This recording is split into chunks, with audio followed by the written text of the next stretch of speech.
আসসালামু আলাইকুম, তোমাদেরকে অনেক শুভেচ্ছা ফিএমআই ইউনিভার্সের পক্ষ থেকে। এখানে আমরা কয়েকটা অঙ্ক লিখে রাখছি, দেখব টি এর সকল বাস্তব মানের জন্য একটা চলমান বিন্দুর স্থানাঙ্ক a t স্কয়ার, 2at বিন্দুটির সঞ্চার পথের সমীকরণ নির্ণয় করো। দ্বিতীয় অঙ্ক হলো টি এর সকল মানের জন্য একটি চলমান বিন্দুর স্থানাঙ্ক a cos t, b sin t তার সঞ্চার পথের সমীকরণ নির্ণয় করো। মানে সেই চলমান পথের চলমান বিন্দুর সঞ্চার পথ। টি এর যে কোনো মানের জন্য একটি বিন্দু p, যেখানে p এর স্থানাঙ্ক দেয়া আছে, p এর সঞ্চার পথের সমীকরণ নির্ণয় করো। আমাদের এখানে তিনটা একই রকম, একটা বিন্দু মানে যার ভিতরে t আছে, t এর বাস্তব মান ব্যবহার হবে। তো টি এর জন্য একটা বিন্দু দেওয়া আছে, চলমান বিন্দুর স্থানাঙ্ক, সেখানে আমাদের ওই বিন্দুটার সঞ্চার পথের সমীকরণ নির্ণয় করতে হবে। তো আমাদের 1 নম্বর অঙ্কটা 3 নম্বর অঙ্কটা একদম হুবহু এক সংখ্যাগত বিষয়, আর এখানে একটা ত্রিকোণমিতিক বিষয় আছে। তবে প্রথমে 2 নম্বর অঙ্ক করব, তারপরে 3 নম্বর অঙ্কটা করবো ইনশাআল্লাহ। আর 1 নম্বর অঙ্কটা 3 নম্বর অঙ্কটা মিলে যাবে, সেই ক্ষেত্রে তোমরা দেখে নিবা। আমরা প্রথমে 2 নম্বর করছি। 2 নম্বর আমাদের given that, আচ্ছা given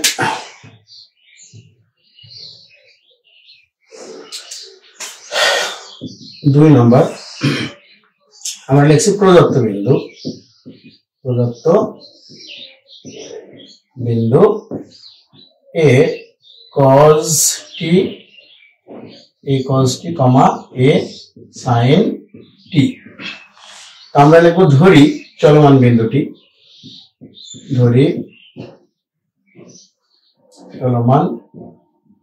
বিন্দুটি,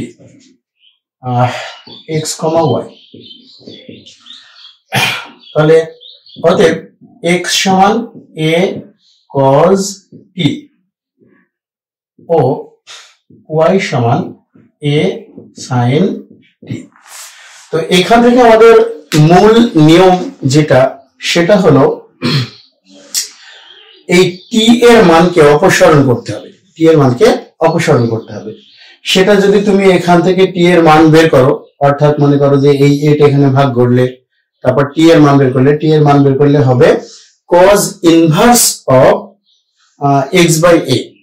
তো এইভাবে ইনভার্স ফাংশন থেকে তুমি t এর মান বের করে নিয়ে সেই t এর মান এখানে বসাইলেও অঙ্ক হবে। বাট সেটার জন্য আমাদের ত্রিকোণমিতি, বিপরীত অনুপাতের ত্রিকোণমিতি যেটা আছে আমাদের সেকেন্ড পার্টের চ্যাপ্টার 7, সেটা সম্পর্কে একটু ধারণা থাকা লাগে, সেভাবে করা যাবে। কিন্তু আমরা এখন ওইভাবে না করে আমরা জানি যেহেতু sin square theta plus cos square theta equal 1, তাই এই দুটো সমীকরণকে আমরা বর্গ করে মানে যোগ করে ফেলবো। কারণ আমাদের এখান থেকে উদ্দেশ্য হচ্ছে এই সমীকরণ মানে এই সম্পর্ক দুইটা থেকে একটা সমীকরণ তৈরি করতে হবে, যে সমীকরণে t বলে কিছু থাকবে না। তাহলে আমরা এখানে লিখছি যে এটা 1 নম্বর সমীকরণ দিলাম, আর এটা 2 নম্বর সমীকরণ দিলাম। লিখতেছি 1 ও 2 বর্গ করে যোগ করি, 1 ও 2 বর্গ করে যোগ। আচ্ছা, তাহলে x square plus y square আমি একবারে করে দিচ্ছি, সমান a square cos square t plus a square sin square t। তাহলে আমাদের এখান থেকে a স্কয়ার কমন নিলে হয়ে যাচ্ছে cos square t plus sin square t। তাহলে এটার মান 1, আমরা জানি যে sin square theta plus cos square theta equal 1। তাহলে এটা হয়ে যাচ্ছে a স্কয়ার। তাহলে আমাদের ফাইনালি চলে আসলো x square plus y square equal a square. তো এটাই আমাদের সেই সঞ্চার পথের সমীকরণ। ওকে, তো তাহলে এখানে লিখতে হবে এটি নির্ণেয় সঞ্চার পথের সমীকরণ।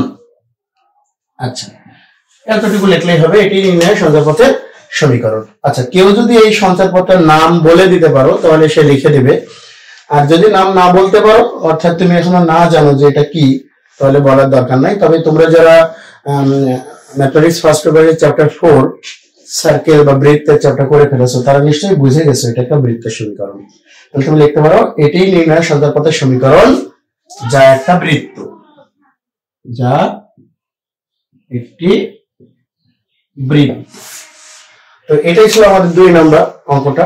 তো খুবই ছোট একটা অঙ্ক, আমরা এখন 3 নম্বরটা করে দেখাবো, কারণ এটা ত্রিকোণমিতিক ফাংশন দিয়ে ছিল বলে আমরা করলাম।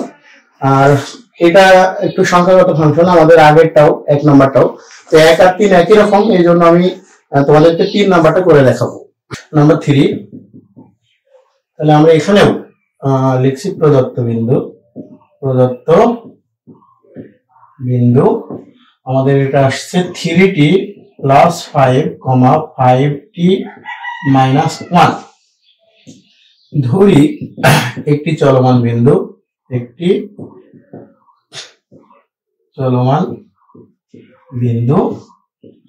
p x, y, বা p না ধরলেও সমস্যা নাই। তাহলে আমাদের প্রশ্ন মতে বা এখন হিসাব অনুযায়ী প্রথমটা x এর মান, এটা x আর এটা y।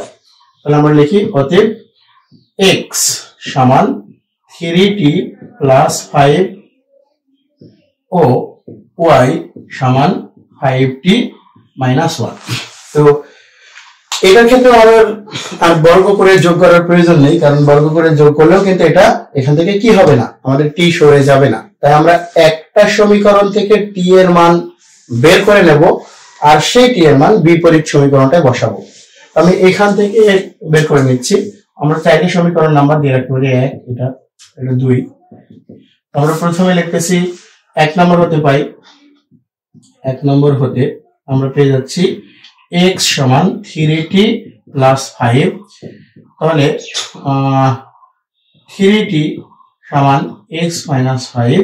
ফাইনালি আমরা t সমান পেয়ে গেলাম x - 5/3। তাহলে এই যে t এর একটা মান আমরা পেয়েছি, এই t এর মানটা আমরা 2 নম্বর সমীকরণের উপরে যদি বসাই দিই, তাহলে আমাদের এই 1 নম্বর এবং 2 নম্বর সমীকরণের সম্পর্ক তৈরি হবে, কিন্তু সেখানে কোনো t থাকবে না।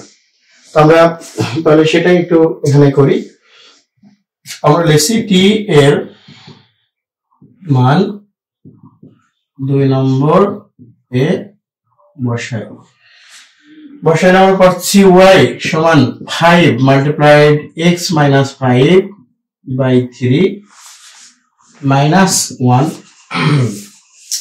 আমরা একটু ক্যালকুলেশনটা একবার করে দিচ্ছি। এই 5 দিয়ে গুণ করে দিচ্ছি, সাথে সাথে আমরা 3 এর লসাগু টার্মটাও করে দিচ্ছি। তাহলে 3 5x - 25 -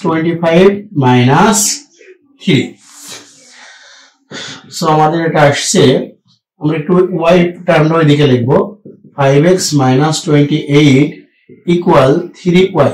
তাহলে ফাইনালি আমরা পেয়ে যাচ্ছি 5x - 3y - 28 = 0। তাহলে এটাই হচ্ছে আমাদের সেই সঞ্চারপথের সমীকরণ। তো এটা আমরা তাহলে লিখে দেব, এটি